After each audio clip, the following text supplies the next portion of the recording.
Dear students, मैं अविनाश विश्वास स्वागत करता हूं आपका अपने चैनल मैथ्स माउंट में। और हम लोग पढ़ रहे हैं ट्रिग्नोमेट्रिक फंक्शन। ठीक है, एक्सरसाइज 3.4। तो पीछे के क्लास में हम सिर्फ एग्जांपल बता दिए, एग्जांपल का सारा प्रश्न हल करा दिए हैं ताकि आपको एक्सरसाइज में आसानी हो। ठीक है, तो आइए शुरू करते हैं एक्सरसाइज 3.4 का पहला सवाल। ठीक, इसका मुख्य हल पहले ज्ञात करेंगे, उसके बाद में क्या करेंगे, जनरल सोल्यूशन इसका ज्ञात करेंगे, यानी प्रिंसिपल सोल्यूशन और जनरल सोल्यूशन दोनों ज्ञात करना है।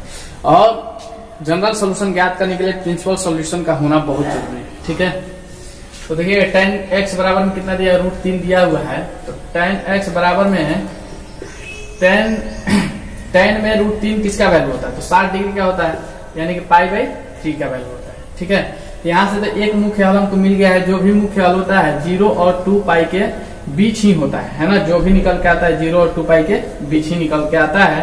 कंडीशन क्या होता है कि फॉर ऑल जहां n belong to z, n क्या होना चाहिए, इंटीजर होना चाहिए, पूर्णांक होना चाहिए। ठीक है, ये सारा कुछ क्लियर कर चुके हैं हम एग्जाम्पल वाले सवाल में, है ना।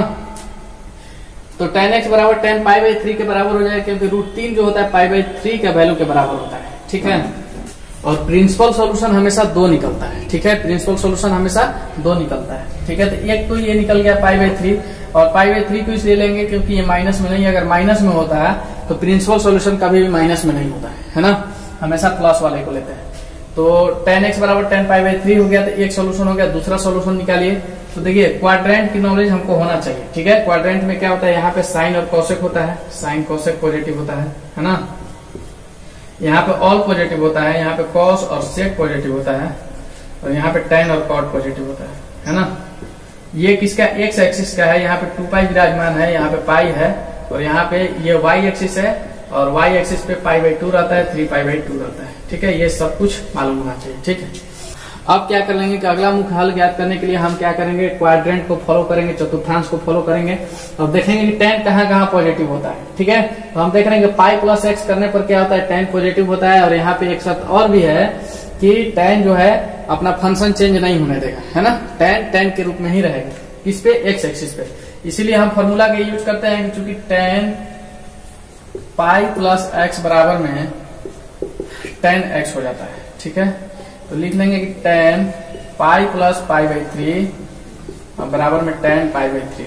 ठीक है, इसमें किसी को दिक्कत नहीं होना चाहिए, हम फॉर्मूला लिखे, है ना। ये फॉर्मूला लिखे और फॉर्मूला पे क्या किए, इसको बैठा दिए, यानी कि tan π+x और tan π + π/3। x के जगह पे कितना है, π/3 है ना, इसलिए इतना लिखे। अब क्या कर लेंगे कि इसको हल करते हैं। 3 से पाई में गुना कीजिएगा, 3 पाई में 1 पाई को जोड़ दीजिएगा, 4 पाई हो जाता है। तो tan 4π/3 बराबर में tan π/3 है ना। तो मेरा 2 सॉल्यूशन निकल के आ गया। कौन सा, प्रिंसिपल सॉल्यूशन मेरा निकला, यानी कि प्रिंसिपल सॉल्यूशन मतलब मुख्य हल। प्रिंसिपल सॉल्यूशन निकला, कौन कौन निकला, π/3 निकला और 4π/3 निकला, है ना।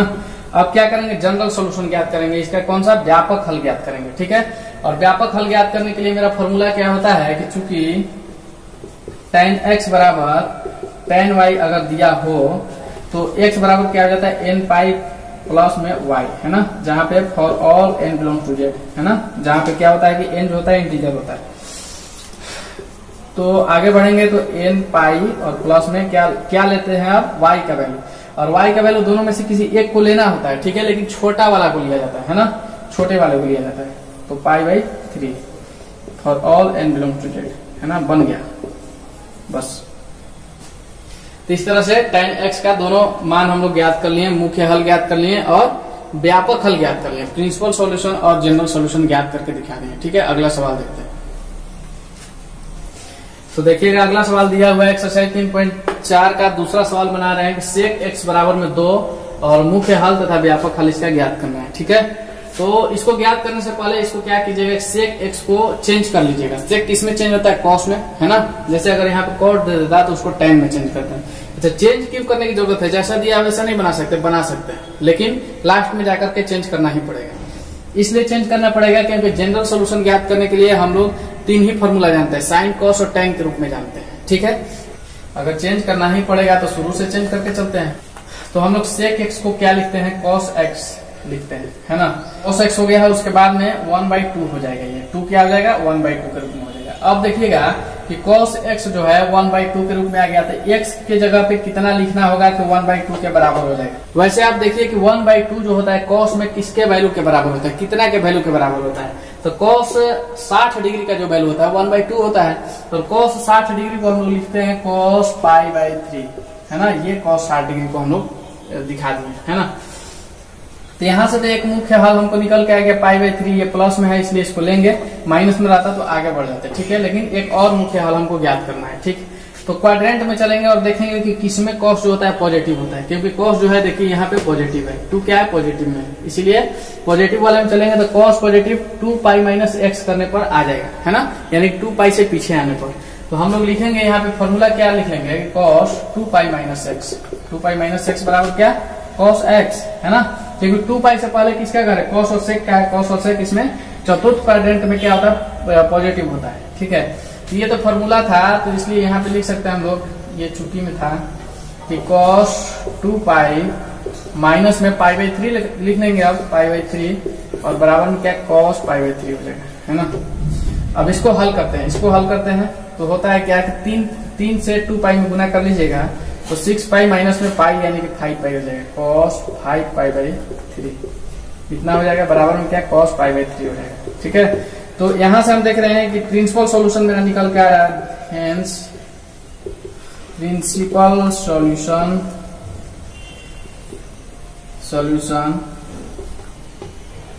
सॉल्यूशन यार आर क्या किया है, π/3 है एक, π/3 और दूसरा क्या है 5π/3, 5π/3। तो दो प्रिंसिपल सॉल्यूशन ज्ञात हो गए हमको। अब क्या करना है, जनरल सॉल्यूशन ज्ञात करना है। और जनरल सॉल्यूशन ज्ञात करने के लिए क्या करेंगे, ये देखिए y की जगह पे इन दोनों को लिखा जा सकता है और इसमें से छोटा वाला को लिया जाएगा, है ना। तो हम जानते हैं कि चूंकि फॉर्मूला क्या होता है जनरल सॉल्यूशन ज्ञात करने के लिए कि cos x बराबर में अगर cos y हो तो x बराबर निकल के आ जाता है 2nπ ± y और all n belong to z, ठीक है। इस फॉर्मूला पे इसको रख लेंगे, बस बात बन जाएगा, है ना। तो देखिएगा x बराबर क्या हो जाएगा 2nπ है, ये nπ है, 2nπ ± और π/3, y का वैल्यू क्या लेंगे π/3 या 5π/3 दोनों में से किसी एक को लेंगे, तो छोटा वाला को लेते हैं, है ना, π/3 और all n belong to z, है ना। बस सवाल बन गया, है ना। दोनों हल ज्ञात करके हम लोग दिखा दें। इसका मुख्य हल ज्ञात कर लिए, मुख्य हल कौन कौन निकला π/3 और 5π/3, और मुख्य हल से क्या कर लिए, व्यापक हल ज्ञात कर लिए, जनरल सॉल्यूशन ज्ञात कर लिए, है ना। 2nπ ± π/3 for all n belong to z। चलिए अगला सवाल देखते हैं। तो दिया हुआ है तीसरा सवाल कि cot x बराबर में -√3 और इसका क्या ज्ञात करना है, तो मुख्य हल तथा व्यापक हल ज्ञात करके दिखाइए, ठीक है। तो इसको हल करेंगे तो हम बता रहे हैं कि यदि cot sec और cosec में आ जाए, है ना, cot sec और cosec में सवाल दिया हो तो उसके रेसिप्रोकल में, तो उसके रेसिप्रोकल में चेंज कर लेते हैं, यानी कि cot को किस में चेंज कर सकते हैं, tan में चेंज कर सकते हैं, जैसे cos को sec में, जैसे sec को cos में चेंज किए थे, है ना। तो cot x बराबर -√3 है, तो यहाँ लिख लेंगे हम लोग tan बराबर 1/√3 जो कि माइनस में होगा, है ना। अब इसको हल करना, अब ध्यान ये देना है कि 1/√3 जो होता है tan में किसके वैल्यू के बराबर होता है, तो 30 डिग्री के बराबर होता है। तो इसको हम लोग लिखेंगे कि tan x बराबर -tan π/6, है ना। ये 1/√3 जो होता है किसके वैल्यू के बराबर होता है, 30 डिग्री के बराबर होता है, यानी π/6 के बराबर होता है। और इसको लिखेंगे tan x बराबर -tan π/6, क्यों, क्योंकि माइनस पहले से लगा हुआ है, ठीक है। तो अब क्या करेंगे, आगे बढ़ेंगे और देखेंगे कि माइनस किस किस में आ जाएगा। तो माइनस आ जाएगा दूसरे चतुर्थांश में और चौथे चतुर्थांश में, है ना। tan जो होता है माइनस में किस किस में होगा, तो सेकेंड क्वाड्रेंट में और फोर्थ क्वाड्रेंट में हो जाएगा, है ना। तो फॉर्मूला कौन सा यूज करेंगे, दूसरे चतुर्थांश में जाना होगा तो पाई पर जाएंगे। और पाई पर ही हम क्यों आते हैं, क्योंकि पाई जो होता है एक्स एक्सिस पर होता है, और एक्स एक्सिस का शर्त होता है कि ये फंक्शन चेंज नहीं होने देता है ना, फंक्शन बचा के रखता है। अगर आप tan से इसमें जा रहे हैं तो tan ही रहेगा, यहाँ से भी अगर tan से जाते हैं तो tan ही रहेगा। अगर वही y एक्सिस पर चले जाते हैं, यानी π/2 या 3π/2 से चले जाते हैं, तो वहां से tan से cot में चल जाइएगा, cot से tan में चल जाइएगा, है ना। तो ये होता है फंक्शन चेंज। तो यहाँ हम लिखेंगे tan x, सॉरी, यहाँ से हम फॉर्मूला अप्लाई करते हैं, है ना। फॉर्मूला कौन सा अप्लाई करेंगे कि चूंकि tan पाई माइनस एक्स बराबर में क्या माइनस में tan x हो जाएगा, है ना। पाई माइनस एक्स, अगर पाई से पीछे जाते हैं माइनस में जाते हैं तो किस में चल जाएंगे, सेकेंड क्वाड्रेंट में। और सेकेंड क्वाड्रेंट किसका होता है, साइन और कोसेक का होता है ना। साइन और कोसेक पॉजिटिव होता है, बाकी सब नेगेटिव हो जाता है। इसीलिए पाई माइनस एक्स जाने पर हमको क्या मिला, माइनस में tan x मिला। ये तो फॉर्मूला बता रहे थे, इसलिए अब इस पे क्या करेंगे, हम अप्लाई करेंगे कि tan pi minus pi by 6, है ना, पाई बाई 6 बराबर में माइनस tan पाई बाई 6। अब पाई बाई 6 ही क्यों यूज करते हैं, क्योंकि √3 जो है ना, 1/√3 के रूप में हो गया है, और 1/√3 जो होता है tan में पाई बाई 6 के वैल्यू के बराबर होता है, ठीक है। अब इसको हल करेंगे तो यहां से निकलेगा मेरा tan, और 6 जाकर के पाई में गुना करेगा 6 पाई, और 6 पाई से पाई घटेगा तो 5 पाई हो जाएगा, है ना। तो 5 पाई बाई 6 बराबर में माइनस tan पाई बाई 6, ठीक है। और कहां पे, चलिए एक सॉल्यूशन तो मेरा निकल के आ गया 5 पाई बाई 6, और दूसरा सॉल्यूशन ज्ञात करने के लिए एक और फॉर्मूला अप्लाई करेंगे। तो अब किस सॉल्यूशन में जाएंगे हम, तो अब कौन सा फॉर्मूला अप्लाई करना होगा हमको, अब ये फोर्थ क्वाड्रेंट वाला करते हैं, यानी 2 पाई माइनस एक्स करते हैं, है ना। अब क्या करेंगे कि tan 2 पाई माइनस एक्स अगर करते हैं तो क्या होता है, माइनस में tan x होता है ना। देखिए 2 पाई माइनस एक्स यानी कि 2 पाई यहाँ हो गया, और 2 पाई से पीछे आएंगे यानी cos और sec इसमें पॉजिटिव होता है, बाकी कोई भी आ जाएगा सब माइनस में होगा। तो हम यहाँ आ रहे हैं tan के साथ में, तो tan क्या होगा, माइनस में हो जाएगा, है ना। जबकि फंक्शन चेंज इसका नहीं होगा, tan है तो tan में रह जाएगा, है ना। तो अगर x के जगह पे हम क्या कर रहे हैं कि पाई बाई 6 को पुट कर देते हैं तो क्या निकल के आ जाएगा, यहाँ भी पाई बाई 6 आएगा, है ना। अब क्या करेंगे, इसको हल करेंगे, 6 दूना 12, और 12 से एक पाई को घटा दीजिए तो 11 पाई, क्या निकला tan 11 पाई बाई 6 बराबर में क्या, माइनस tan पाई बाई 6, ठीक है। तो मेरा 2 सॉल्यूशन निकल के आ गया, प्रिंसिपल सॉल्यूशन निकल के आ गया, कौन कौन, 5 पाई बटा में 6 और 11 पाई बटा में 6, यही दोनों प्रिंसिपल सॉल्यूशन है ना। इसको लिखते हैं कि hence principal solution are 5 pi by 6, 11 pi by 6, है ना। ये हो गया मेरा क्या, प्रिंसिपल सॉल्यूशन। अब इसको क्या करेंगे हम लोग, जनरल सॉल्यूशन ज्ञात करके दिखाएंगे, ठीक है। और जनरल सॉल्यूशन ज्ञात करने के लिए कोई एक भी y का मान हमको उठाना होगा, है ना। दोनों को नहीं लेते हैं, बस y के मान से हमको मतलब रहता है। तो 5 पाई बटा में 6 को उठा लेंगे, और किसमें चल रहा है, tan में चल रहा है ना। तो tan में जनरल सॉल्यूशन ज्ञात करने के लिए क्या फॉर्मूला होता है, इसको थोड़ा मिटाऊंगा।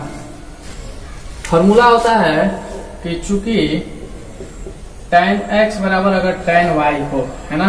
tan y क्यों, क्योंकि y का वैल्यू तो मेरा निकला है, इसीलिए हम क्या कर रहे हैं, tan x बराबर में tan y लिख रहे हैं, है ना। तो फॉर्मूला आ जाता है कि x बराबर n पाई प्लस में y, और for all n belong to z, है ना। जहां पर क्या होता है, n जो होता है एक इंटीजर होता है, ठीक है। तो यहाँ हम आएंगे कि x बराबर n पाई और प्लस में क्या लेना होगा, 5 पाई बाई 6 या 11 पाई बाई 6। तो हम लेंगे 5 पाई बाई 6 को, 11 पाई बाई 6 को नहीं, क्योंकि छोटा वाला लेना होता है। तो 5 pi by 6 for all n belong to z, जहां n क्या होता है, एक इंटीजर होता है। ये हल निकल गया, ठीक है। देखिएगा अगला सवाल दिया हुआ है 4 नंबर में कि कोसेक x बराबर में -2, इसका क्या करना है, मुख्य हल ज्ञात करना है और व्यापक हल ज्ञात करना है, ठीक है। तो चलिए हल करते हैं, आइए लिख ही देता हूं, मुख्य हल तथा व्यापक हल ज्ञात करें, ठीक है। तो हम आपको बता रहे हैं कि यदि आपको सेक में दे दे, कोसेक में दे दे और कॉट में दे दे तो उसको चेंज कर लिया जाता है, ठीक है। उसके रेसिप्रोकल में उसको चेंज कर लिया जाता है, उसको उल्टे वाले में इसको चेंज कर लिया जाता है ना। तो कोसेक के लिए क्या होता है, 1 बाई साइन अगर होता है तो क्या होता है, 1 बाई साइन बराबर कोसेक होता है, 1 बाई साइन बराबर में क्या होता है, कोसेक होता है ना। या कोसेक बराबर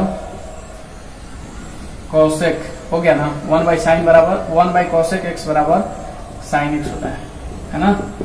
तो चलिए इसको हम लोग अप्लाई करते हैं, 1 बाई कोसेक एक्स बराबर साइन एक्स को, ठीक है। यहाँ हम लोग लिख लेंगे साइन एक्स बराबर में -1/2, बस कोसेक को साइन में चेंज कर लिया और 1/2 हो गया, 2 से 1/2 हो गया, जो कि माइनस में हो गया, ठीक है। अब क्या कर लेंगे हम लोग कि क्वाड्रेंट पे आना होगा हमको, है ना। क्वाड्रेंट को देखेंगे, यहाँ साइन और कोसेक होता है, यहाँ ऑल होता है, पॉजिटिव पॉजिटिव, यहाँ tan और cot पॉजिटिव, और यहाँ cos और sec पॉजिटिव, sec पॉजिटिव। ये पहला क्वाड्रेंट हो गया, ये दूसरा क्वाड्रेंट हो गया, तीसरा ये चौथा क्वाड्रेंट हो गया, है ना। हिंदी अंग्रेजी सब मिक्स करके बोलने की आदत है हमको, परेशान मत रहिएगा। तो sin x बराबर क्या होता है कि -1/2, है ना। तो हम क्या देख रहे हैं कि माइनस में है ना, और माइनस कहाँ मिलेगा हमको, जबकि फंक्शन चेंज नहीं करना है, साइन को साइन में ही रखना है, लेकिन माइनस में होना चाहिए। तो तीसरे चतुर्थांश में और चौथे चतुर्थांश में हमको माइनस में साइन आ सकता है, ठीक है। यानी कि दो फॉर्मूला हमको यूज करना होगा, एक पाई प्लस एक्स का और एक 2 पाई माइनस एक्स का, है ना। ये दो फॉर्मूला हमको यूज करना पड़ेगा, है ना। तो सबसे पहले इसको क्लियर करते हैं कि साइन एक्स बराबर में 1/2 है। तो 1/2 साइन में किसका वैल्यू होता है, 30 डिग्री का वैल्यू होता है। 30 डिग्री को π/6 लिखते हैं, तो माइनस में साइन π/6 ऐसा लिखेंगे, है ना। यहाँ माइनस है इसलिए माइनस लगा देंगे। अब क्या करेंगे, पहला फॉर्मूला यूज कीजिए, चूंकि इसको माइनस में लाना है तो माइनस कहाँ मिलेगा, तीसरे चतुर्थांश में, है ना। यानी थर्ड क्वाड्रेंट में tan और cot होता है, वहां पर आते हैं। और थर्ड क्वाड्रेंट में आने के लिए हमको क्या करना होगा, पाई प्लस एक्स करना होगा। पाई प्लस एक्स करना होगा। देखिए दो ही चीज हम कर सकते हैं, है ना, या तो पाई माइनस एक्स कर सकते हैं या पाई प्लस एक्स कर सकते हैं। अगर पाई माइनस एक्स करेंगे तो ये अपने दूसरे चतुर्थांश में चला जाएगा जहां साइन और कोसेक का घर है ना। यानी कि साइन माइनस में नहीं आएगा, अगर प्लस में आ जाएगा, है ना। हमको लाना क्या है, माइनस में, इसीलिए हम लोग पाई प्लस एक्स करेंगे, ताकि क्या हो, साइन जो है वो माइनस में आ जाए। यहाँ लिखेंगे कि साइन पाई प्लस एक्स बराबर में माइनस साइन एक्स। ये तो फॉर्मूला था। अब इस पे अप्लाई करेंगे कि साइन पाई प्लस एक्स, और एक्स की जगह कितना है, π/6, π/6 बराबर में माइनस साइन π/6 हो जाएगा। अब इसको हल करते हैं कि 6 से पाई में गुना करा लीजिए तो कितना हो जाएगा, 6 पाई, 6 पाई में 1 पाई को जोड़ दीजिए तो साइन 7 π/6 इतना लिखेंगे, कोई दिक्कत नहीं होना चाहिए। माइनस में साइन π/6, ठीक है।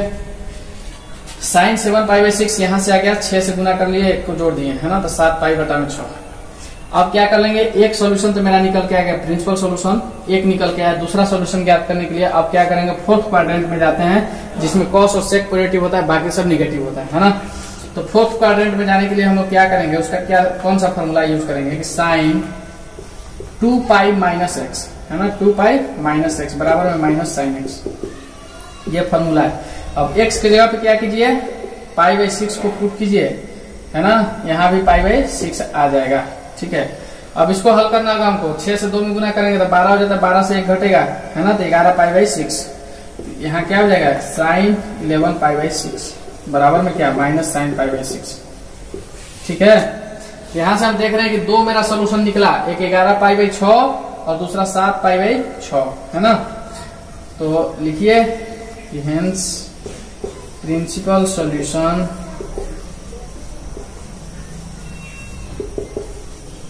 आर 7 π/6 और 11 π/6, है ना। दो प्रिंसिपल सॉल्यूशन ज्ञात हो गया, है ना। अब इसको क्या करना है, जनरल सॉल्यूशन ज्ञात करना है। और जनरल सॉल्यूशन ज्ञात करने के लिए ये दोनों y का मान हमको दिख रहा है, तो किसी एक को ले लेंगे जो छोटा वाला होगा, है ना। तो इसको मिटाता हूं। तो जनरल सॉल्यूशन ज्ञात करने के लिए अगर साइन हो, है ना, तो क्या फॉर्मूला है साइन के लिए, साइन y पता हो। y क्या है, y यही है π/6 वाला, जो मतलब पाई के साथ जो आ गया वो y का वैल्यू है, ठीक है। तो x बराबर क्या फॉर्मूला होता है कि n पाई प्लस माइनस में 1 के power n into y, n belongs to z for all n belongs to z, है ना, ये फॉर्मूला होता है। चलिए इसको नीचे लिखता हूँ, परेशानी से बचना है आपको, n बिलोंग्स टू z, है ना, ये चीज फॉर्मूला होता है, ठीक है। अब x के जगह पे हम लोग लिख लेंगे कि n पाई प्लस माइनस में 1 के पावर n, और y के वैल्यू पे 11 π/6 या 7 π/6 लिख सकते हैं। तो हम लोग छोटा वाला लेंगे 7 π/6, ठीक है, for all n belong to z, ठीक है। बस हल निकल के आ गया इसका, अब इसमें कुछ नहीं करना है।